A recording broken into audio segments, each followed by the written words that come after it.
বন্যায় রাজধানী রিয়াদ, পবিত্র মক্কা, মদিনা সহ বিভিন্ন অঞ্চল বিপর্যয় হয়ে পড়েছে।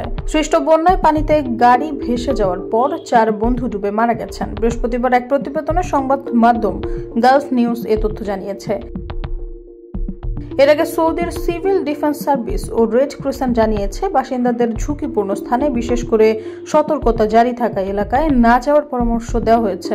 সামাজিক যোগাযোগ মাধ্যমে ছড়িয়ে পড়া বিভিন্ন ভিডিওতে দেখা যাচ্ছে মক্কা মদিনার রাস্তাঘাট প্লাবিত হচ্ছে, গাড়ি ভেসে যাচ্ছে ও ভবন ডুবে যাচ্ছে। এছাড়া উপত্যকা ও নিচু এলাকাগুলোতে পানি জমে আছে।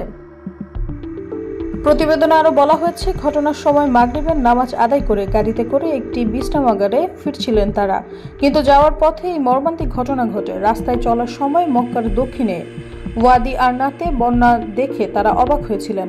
তারা ভেবেছিলেন যে গাড়িটি পানির মধ্য দিয়ে যেতে পারবে, তবে ঢেউ এত বেশি ছিল যে গাড়িটি ডুবে যায়। এই তথ্য জানিয়েছে নিহতদের একজন আত্মীয় আব্দুল্লাহ আল জাহরানি।